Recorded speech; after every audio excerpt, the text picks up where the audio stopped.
Ever wondered what the phrase any debt or other liability truly means?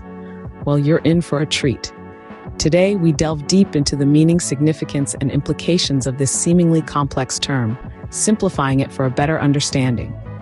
In the simplest terms, any debt or other liability refers to an obligation that one party, the debtor, owes to another party, the creditor. This obligation could be a result of a transaction, such as a loan, goods purchased, services rendered, or even a legal obligation. When we say debt, it's pretty straightforward.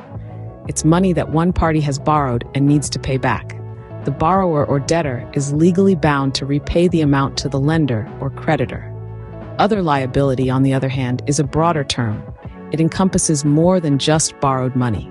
It includes all other obligations that a person or entity may owe. This could be a duty to perform a certain action, an obligation to refrain from doing something, or a responsibility to make good on a promise. Now, you might be wondering, what happens if someone fails to meet their debt or other liability? That's where Section 138 of the Negotiable Instruments Act comes into play. This section penalizes the dishonor of any check that has been issued in the discharge of the whole or part of any debt or other liability.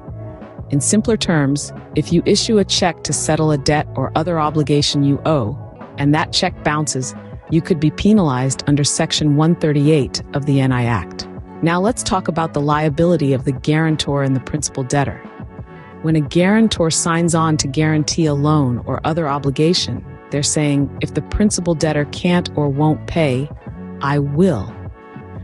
That makes the liability of the guarantor and the principal debtor coextensive. That means they share the same extent of liability.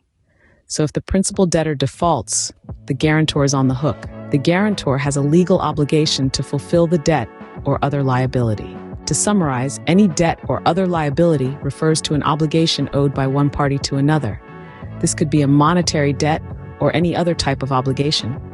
If a check issued to discharge such an obligation bounces, the issuer can be penalized under Section 138 of the NI Act. Lastly, the guarantor and the principal debtor share the same extent of liability. Remember, knowledge is power. Understanding these concepts